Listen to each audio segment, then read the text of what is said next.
Welcome to this lecture on internal control documentation and testing. In this session, we'll explore how organizations document their internal controls, test their effectiveness, and ensure that these systems are working as designed.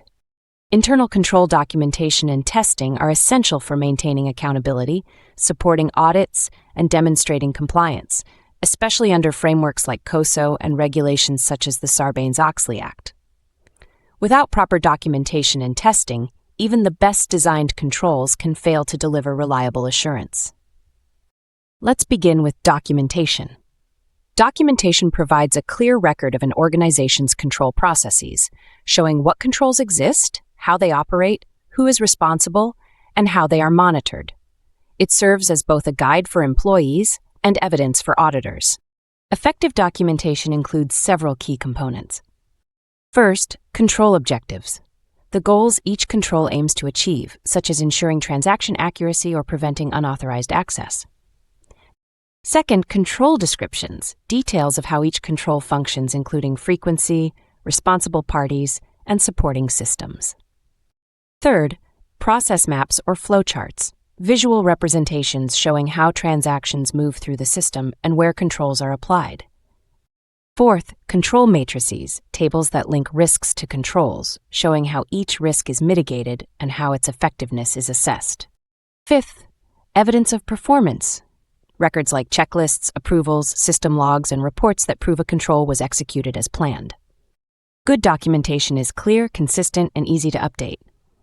It should answer three fundamental questions. What is the control? Why does it exist? And how do we know it's working? Now let's move to testing, the process of verifying that controls are designed effectively and operating as intended. Testing begins with evaluating design effectiveness. This step asks, is the control appropriately designed to mitigate the identified risk? For example, if the risk is unauthorized payments, does the control, such as dual approvals, adequately prevent that risk?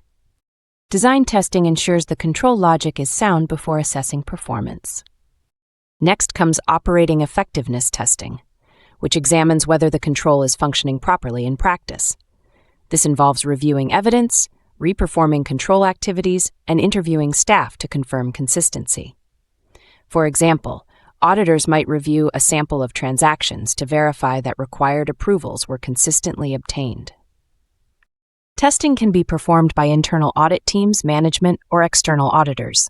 It typically involves selecting samples, examining documentation, and evaluating results against predefined criteria.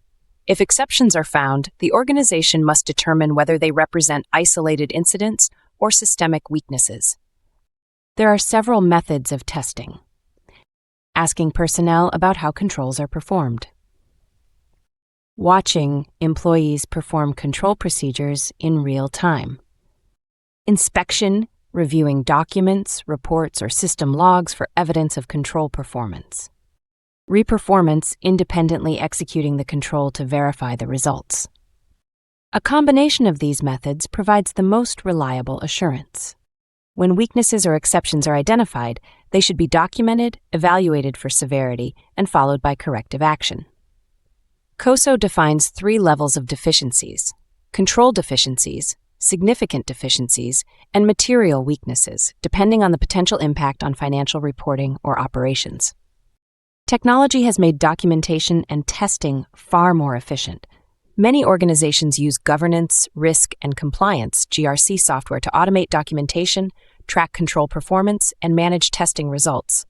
These platforms centralize data, making it easier to monitor compliance, generate reports, and respond to audit requests. For example, instead of manually maintaining spreadsheets, a company might use a GRC tool to assign control owners, upload testing evidence, and send reminders for periodic reviews.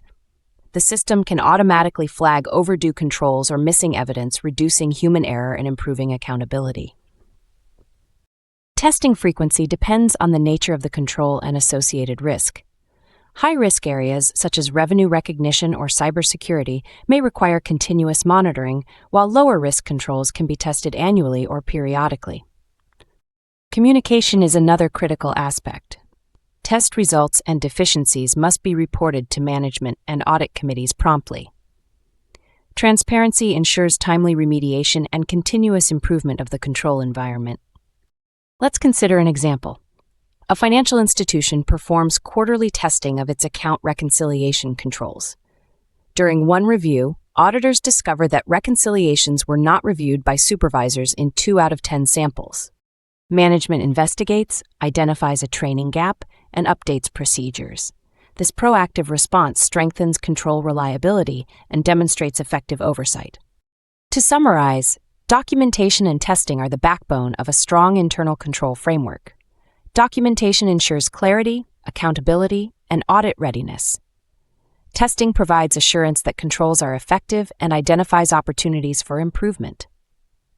Together, they transform internal control from a theoretical framework into a living system that adapts, learns, and strengthens over time.